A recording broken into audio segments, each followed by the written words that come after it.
For anyone was asking, is that heavy? Chris already kind of like touched base on that. I'm really impressed. Like, we picked it up quite easily. It's just, I guess, a bit big. It's awkward. It's awkward to carry, but it's definitely manageable to hold. So yeah, really happy with that. So yeah, we're moving the tent outside today, moving the TGB outside, and we're gonna give it a good crack. So how do you feel about today? Well, this will be the first time I've ever driven a forklift. So I'm looking forward to it. So I think the idea is, Bjorn suggested, this is our lifting hoist, I don't know what you call that, beam. So this will be sitting on the tines, forks of the forklift. The forks, not tines, forklift. We're not going for water. And then I'm going to strap these ratchet straps. Not high quality, built-in ratchet straps, which are a bit dodgy. Oh, great. Nah, it should be right. So I've hooked them to the latches. And then I think, yeah, I'll do the other side here. We'll ratchet over the beam, which will be here. Same on the other side. And then I'll just make sure the beam is secured to the forks with maybe another ratchet strap so that it can't tumble. And then I think it'll be, yeah, as easy as just moving it like so. Obviously high enough to be over the TGB. And then just slowly lower it. We'll soon find out. I wish us luck that we don't have a massive couple argument over this and kill each other. We got this.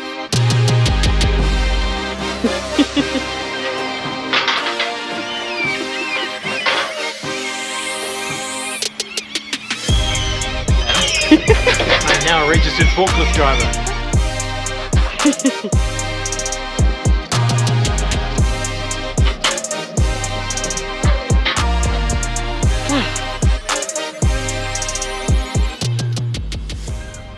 So what is the plan?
Pretty good, isn't it?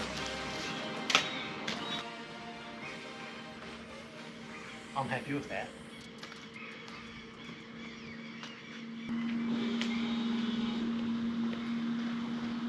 I want you to be looking at the metal hook on the tent. Are they looking like they're bending? Okay.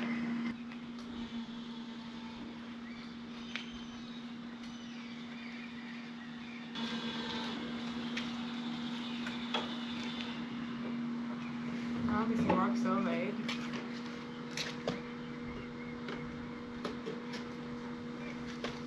I think just because it's just not heavy. It's just so light. There's just not that much load going on.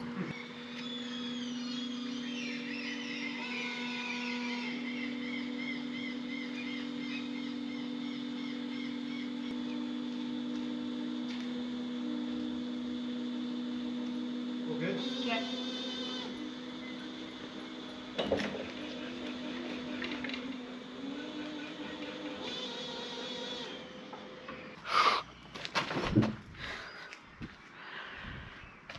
I wonder how high it won't be this high. It'll be close to this high. Not quite.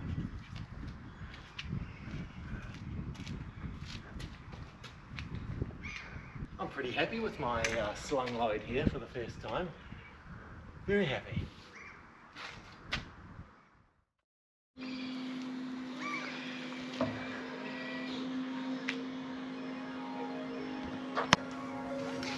Okay, so what should I be? Not sure yet. Okay.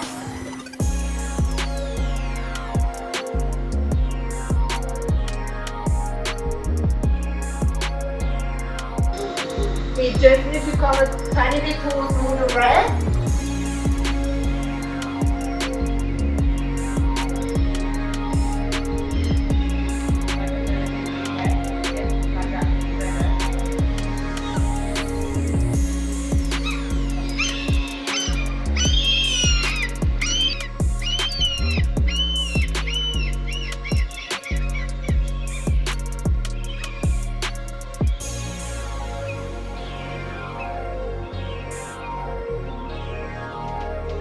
That was good. So as it comes down, obviously you can't get your fingers underneath the T-slot or it will trap them, especially against this sharp edge that'll cut your fingers. So I need you to be able to turn it. I'm never going to be able to get this perfect, so you are going to have to be the one that massages it into place. I'll give you direction on. So just remember to push and pull it, be on top of this bar with your fingers not underneath the T-slot, okay? Because this is going to happen very quickly. What we're after is when you look through these holes, you want to be seeing the groove of the T-slot everywhere, okay? Now, I don't know in terms of front to back. Yeah, so I'm too far this way. Yeah, not by much, but yeah. So it needs to, but I don't know if I can do that, okay? Without messing up the whole trajectory. So let's just see how we go. I'll go real slow. Okay. I can't really get it that way without going back out and back in. Okay. Do you think you'll just be able to move it that much? Maybe not. It's quite a bit. Okay, I'll back up. Okay.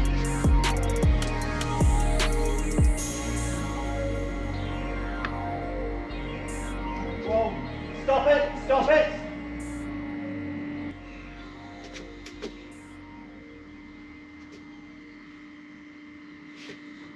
Okay, that looks better.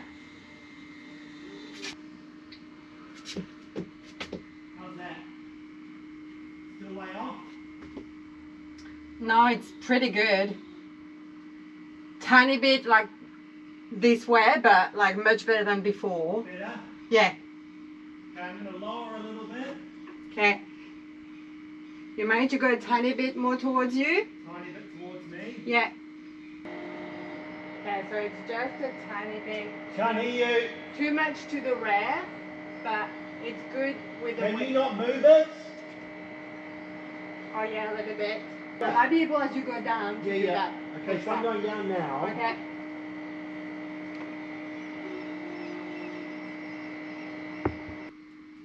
Doing very well.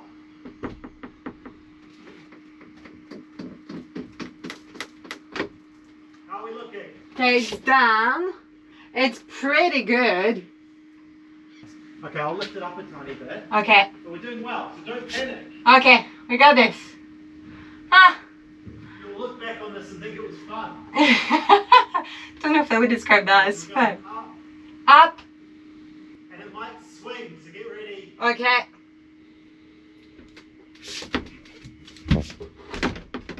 Okay. Okay, I'm clearing the hatch. Come here. You can go down, I'm clearing the hatch. Is it off? Okay, yeah, so I'm just gonna have a look at the holes.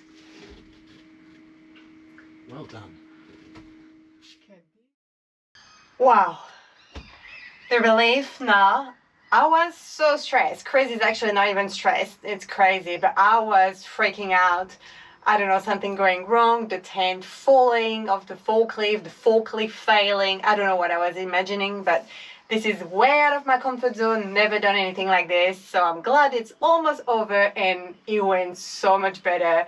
Didn't have a fight with Chris. We did it straight to it and here we are. So, wow, we're so impressed. Chris' calculation has been pretty much spot on. So now he's just gonna do a few measurements, drill some holes, and we're pretty much ready to do the bolting and put some sticker on it and clamping it, and we'll be done. Can't believe it, finally.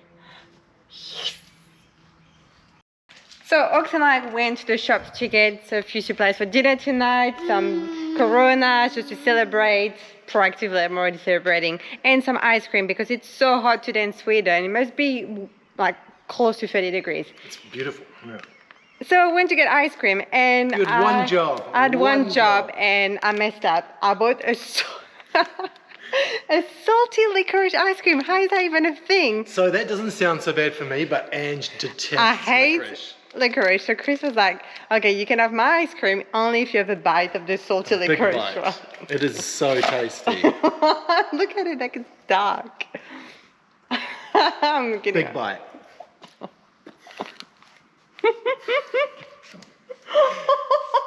Beautiful, isn't it? No, not mmm. You want a little bit more. Oakley likes it. That is rancid. It is so salty. It's like licking a salt pan. I'm throwing it. Oakley, you have a little bit more and then we chuck it. Oh, wow. It's really bad. I've never tasted such a bad ice cream. It's intriguingly bad. Why would you put salt as well in it? Oh, I'm sorry. I'm so disappointed. He really likes it. Small. Alright, well, Ox, that's for you then. You have a salty licorice ice cream. Coronas are in the fridge? Coronas are in the fridge. Good. I'm in position. Hey? I'm in position. Okay. Going up. Okay.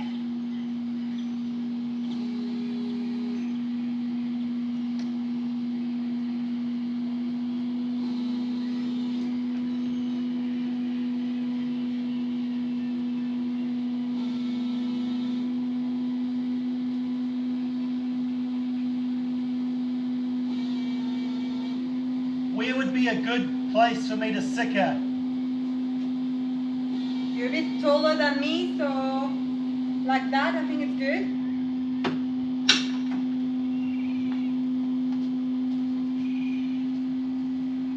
That'll do.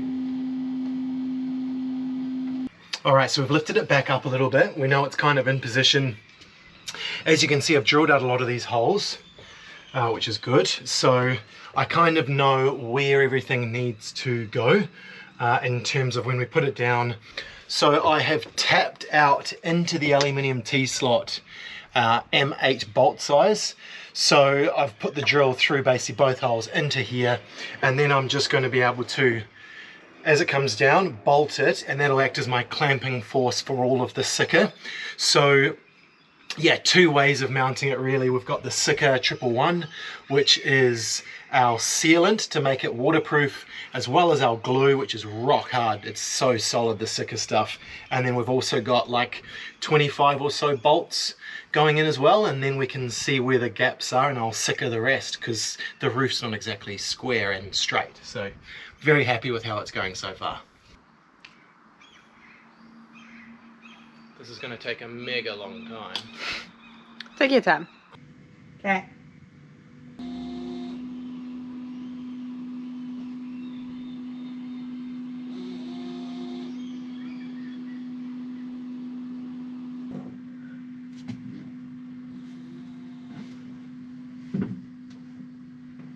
That looks good.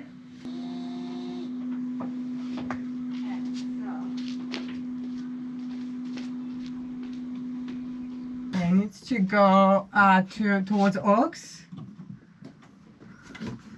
Hold up, I've got my ruler. So you mean it needs to go that way? I just moved it slightly. I can see the hole here, so it looks good on my side here. Okay, I want to get bolts in.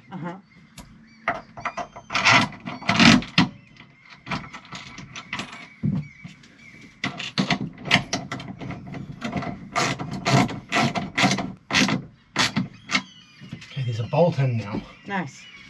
So that's a start.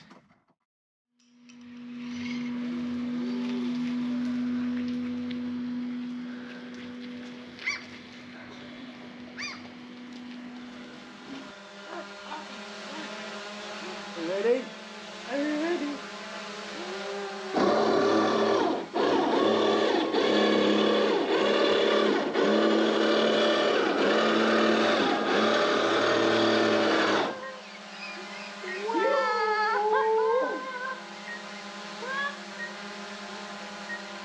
Yes!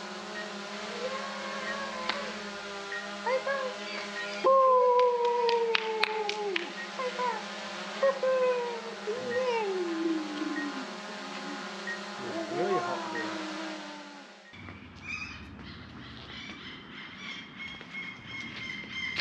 Wow! Just speechless. Like, Now that is what we're talking about. the GoPro probably doesn't do it justice right now, but it is just... It's enormous. I need like to do a 360-degree shot. Do you reckon that's as tall as Bowser? Wow.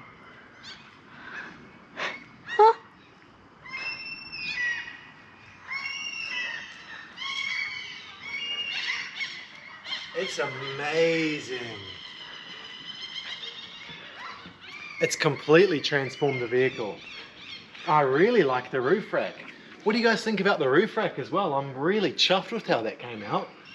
So we're going to have some lights across the top and maybe a couple of boxes that are at the height of the bundle top when it's closed. Obviously not when it's open.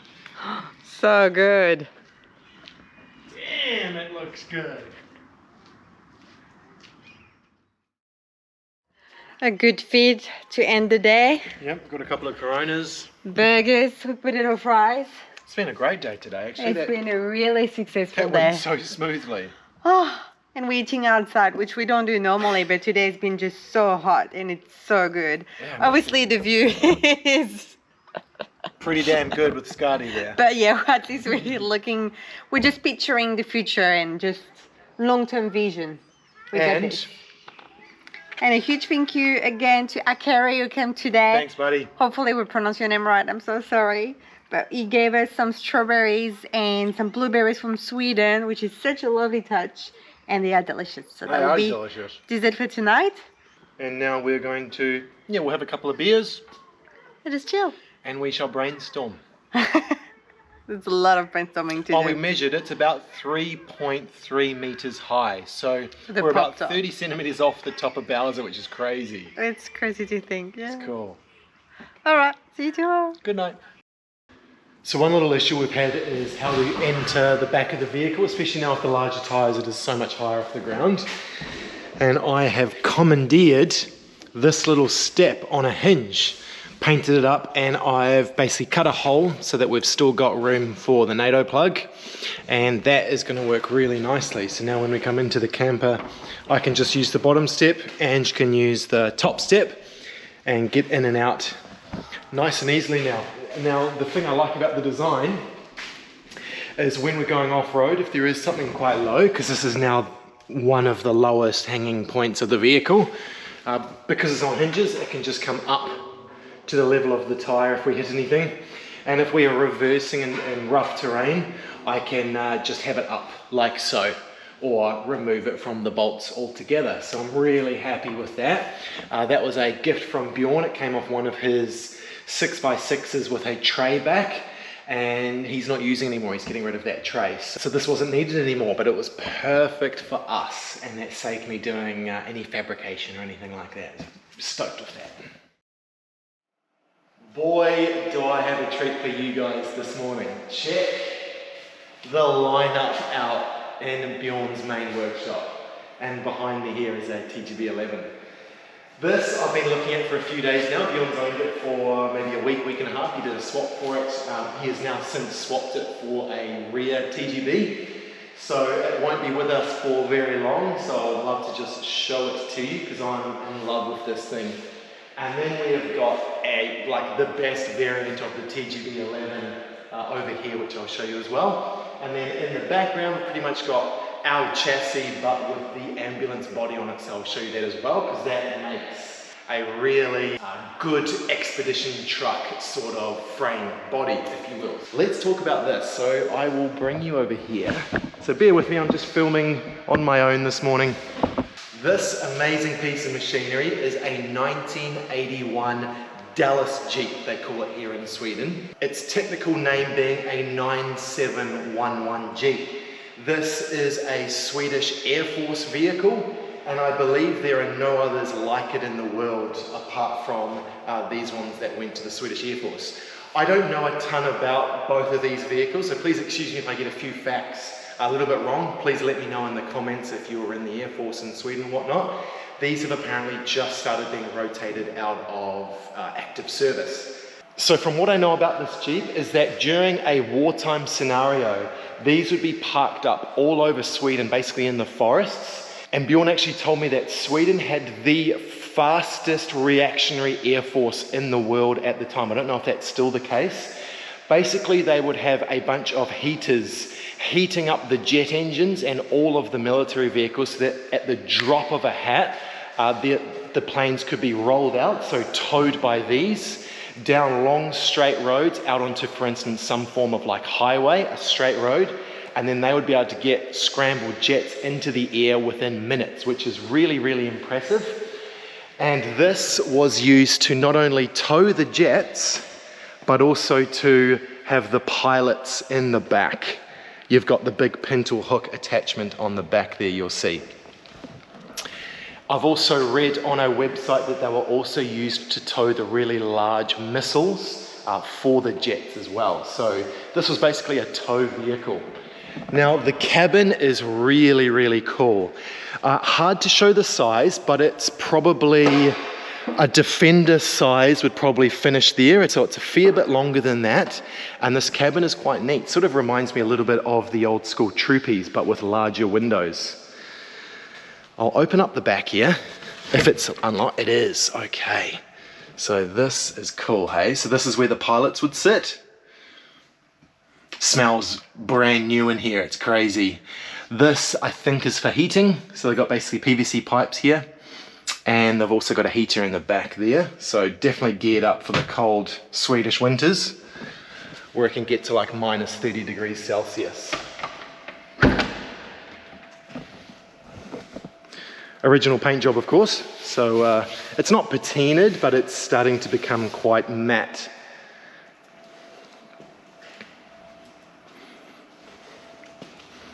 Very cool. Got a few different attachments on the front. I don't know what they're for. These pull out. You've got the pintle on the front there. I'll pop the hood in a sec. We'll go around to the driver's side.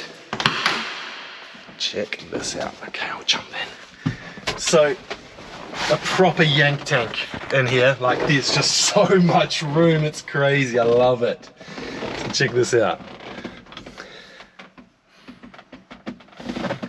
Really good condition. Everything's leather. Seats have that leather squeak and that leather smell from the 80s, of course. And then basically all your indicators and dials and stuff are all in Swedish, of course. And then it looks like there was a radio here. Headlining's immaculate.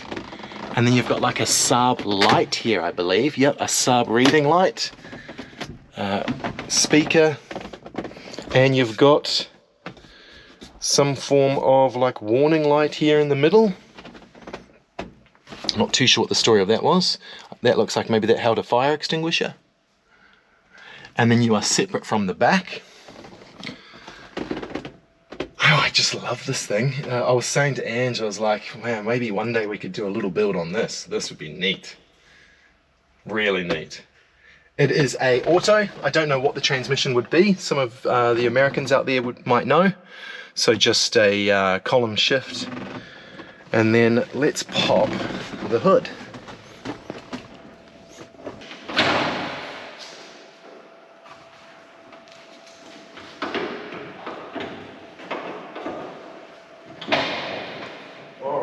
So, I don't know much about this engine, I'm sorry. I'm not familiar with it, but it is some form of carbureted small block V8.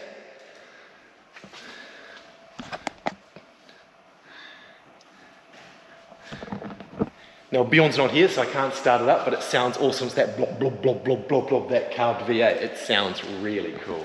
I love it.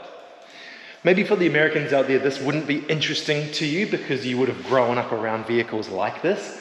Coming from New Zealand, nothing like this. So I find it really cool. Even check out little windscreen wipers on the lights. I love it. So my thoughts are, keep one seat in the back, Oakley seat, chop the top off, that becomes a pop top, and then build a little kitchen and stuff, and you've basically got an expedition vehicle which is slightly larger than like a Defender and a Troopy. The only downside I see so far is I don't think it's four-wheel drive. So I'm not sure if any of you know, is there a four-wheel drive variant or is it possible to modify? I mean, this is just a pipe dream, it's not going to happen obviously. But Bjorn did say that these are starting to really roll out of service and are not very expensive, so pretty cool. Now you've probably worked out by now that I'm a real big fan of old ex-military vehicles. What I really love about them is the utilitarian way they've been built. Everything on these vehicles has a purpose, and that purpose is either to be strong, resilient, or sometimes the cheapest, basically, one that the military could buy. So sometimes you see massive corners being cut, other times you just see amazing, like, different inventions, and they're just so peculiar and just wildly different from any kind of civilian vehicle that you can buy. So that's the reason why I really like them, I think, and obviously the history as well, and the fact that they are a challenge. Now, you might recognize this. If you're unfamiliar with it, you might recognize the fact that this is a TGB 11 chassis. This is a TGB 11 here, which is very similar to ours, but obviously without the boogie axle. And check this out. So this is a full roll cage that unbolts here, I believe, and folds this way, and the back piece folds to the side. So you can see those really heavy duty hinges here. And you'll notice this contraption, this is actually a seat and a firing platform. So this vehicle here behind me is the TGB 1119 or 1119, and this is known as the Tank Hunter.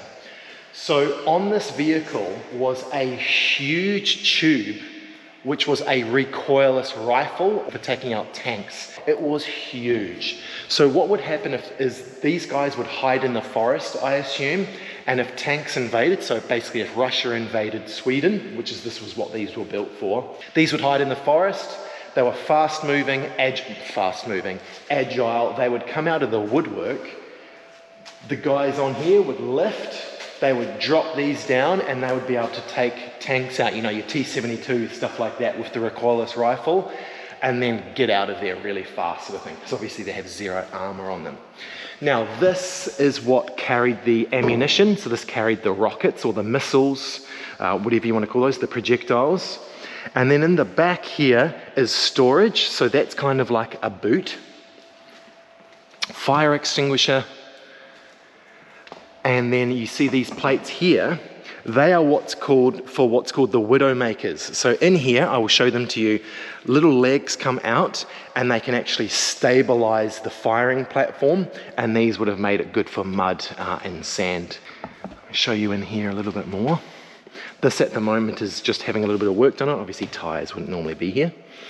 And then this is very similar to what you would have seen in the back of our vehicle. You've got the heater there, but then you've also got the hydraulic pump for a ram which sits here, and that's how they lift this entire contraption. It's just been removed at the moment. Radio equipment.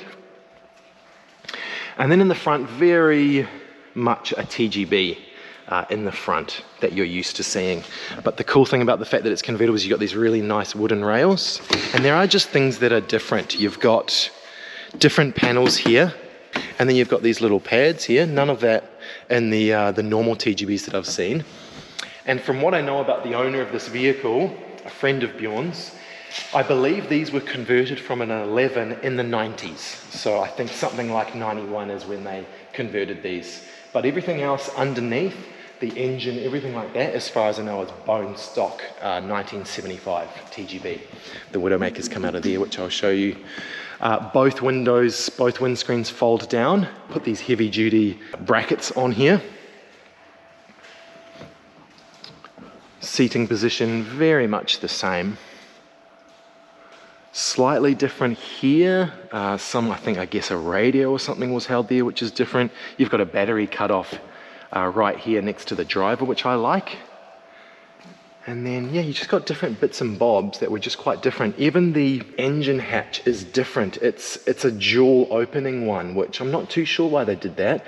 I guess that means that they can access the back of the engine without having to remove the entire box that we've got, I guess because this would be in the way. So just things like that, I guess they thought of what the necessity was for stuff. And then I like also how the spare wheel has kind of like this cover over it. That wouldn't work for our larger tyre, but it does look really cool.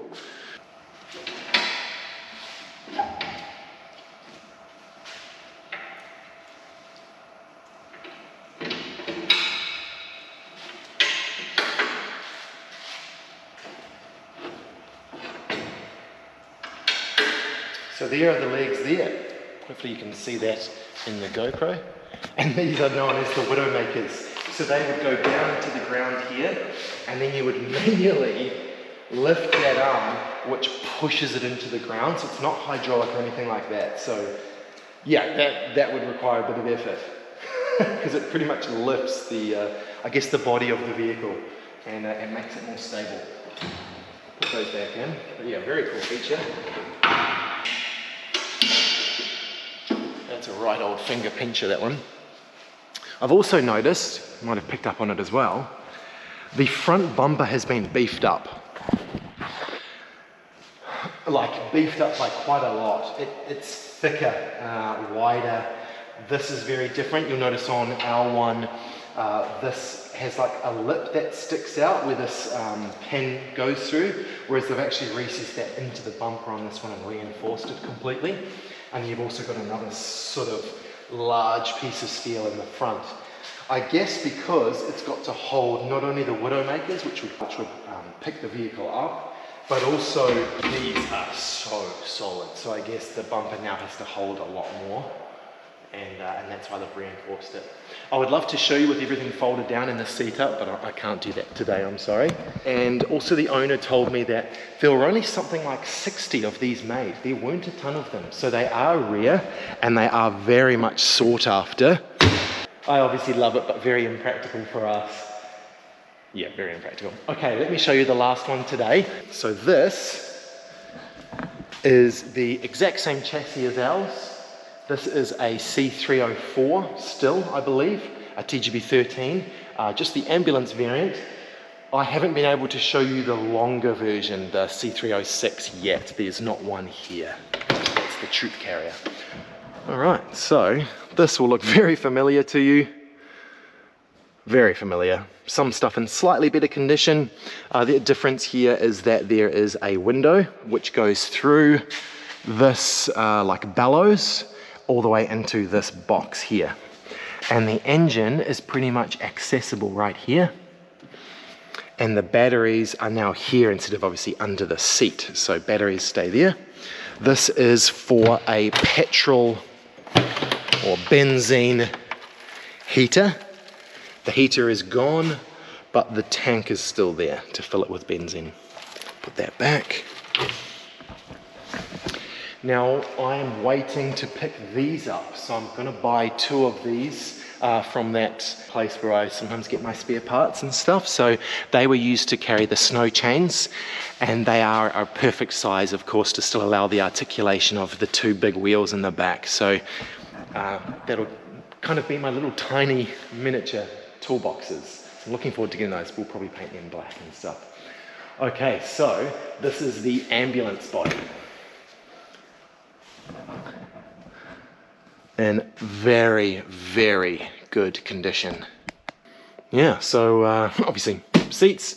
I believe these ratchets are for stretchers. Makes total sense. Seat in the very back, and then you've got your cabinets for medical supplies. Yeah, pretty neat. The lining is immaculate. They've got some like emergency lights in there as well, and some air vents. Yeah, very good. Other than that, it is pretty much the same vehicle. I've looked underneath, looks like it's been very well looked after. Bjorn told me this one's only done an incredibly low amount of kilometers. This, I think, just sat on base just in case it was ever needed, which it obviously really wasn't. So yeah, this would be a good purchase. This Bjorn is selling this at the moment. All he needs to do is, I believe, reseal the master cylinder, and I think that is it. He's put these absolute weapons on. So these are a Maxxis mud trap. So these are even more aggressive than ours. They've got larger space between the lugs. And I believe these are a 38.5 size, not a 37, so they're even bigger. And man, what a cool vehicle. Spare on the top. And then I can see a shovel from here and the vents, also like some form of roof rack at the top here. Maybe the really sick passengers with leprosy, they chuck on the top. And this is, I believe, if it's similar to the Australian versions, this is so that they could park up in cold weather and leave the engine running, and basically that would extend the exhaust way off so they're not, you know, killing themselves with carbon monoxide. All I can see that's really been changed since it left the military is that they have painted over the Red Cross. Oh, very cool. Not too sure what the point of these were that went onto the hook. Don't know. Someone could tell me that. What purpose did that serve? And then also you'll notice the step on the left side. So this is alu zinc, this version, but normally you only see this step on the steel TGBs, the ones that aren't alu zinc. So normally the rustier TGBs, you'll notice the step on the side there. That's why ours doesn't have it, because of the alu zinc. But I believe this is an alu zinc, I could be wrong. Yeah, it's looking good. Needs a windscreen as well, because this one had a bullet hole right here. That's gone right through and entered the passenger seat. So yeah, let's hope that that wasn't during wartime. It probably wasn't. Okay, that's me this morning, guys. I'm now going to pull Skadi out. Now, I couldn't resist the opportunity to film these two incredibly unique Swedish ex-military vehicles. All right, jump in for your second coffee of the day. We've never sat together at the same time, so... Whoa. What? Whoa, whoa, whoa, whoa, whoa. Easy, Tiger. It flexed a little bit. It does flex. Get to test it now before Oakley's up here. Welcome to our abode. Chin chin. So this is still, I guess, develop. Oh, I can't even pronounce that word. This is a work in progress. Here we go. This is a prototype. So this is 10mm pine plywood, and I've reinforced it with aluminium that I've scavenged from the bottom of this tent. And as you'll see, I've carpeted all around. Yeah, you really, need to show that job. Like when Crazy did in an evening, the next morning I came in and I was like, how did you do that? It looks like a conversion now, which is nice, like it's been properly done. Such a wonderful job. Like that looks so good. I'm so happy with the result. Thank you. And yeah, it's the first time we're sitting on this platform basically, and we can picture how it's gonna be to be in bed. Like the full windows, I just love this feature. And we've got so much headroom still, even if we have the mattress on, like so much room. And I need to stand, and you need to stand as well, to give some perspective of this camper, because it's huge. I can't touch the ceiling now. No, you can't touch it with your arm outstretched. I can just. It's crazy. It's been a really good, really good decision. And we're used to looking down on the peasants from Bowser, and we can do the same in this. Hello! Oh my God. So, you know how I like to waffle, so I'm going to talk a little bit. Now, the main thing I want to talk about is the bed platform. So, a lot of really good suggestions from you in previous couple of videos or so thank you very much. There's a few things going on with the bed platform, and we're not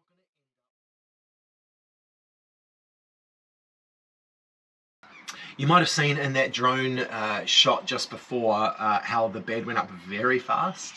I accidentally plugged everything into 24 volts for that, and obviously the winch, it was very silly of me. I've not actually done that before, but the winch can handle it. I probably wouldn't do it again, but it went up double the speed. The winch is fine. I've now hardwired the batteries, so I'll show you that soon. Cheers guys. This is a very awesome stage in our progress. And you know that ambulance that I showed you this morning? I can't stand up in that. So that was, no matter what, if we'd bought the ambulance, which already kind of has the box, I would still have had to cut the roof, because a few people have wondered why we didn't go with something that already has the box. That's one of the reasons why. Plus our truck in Australia already has a box, so we wanted something different. The long body is just sweet.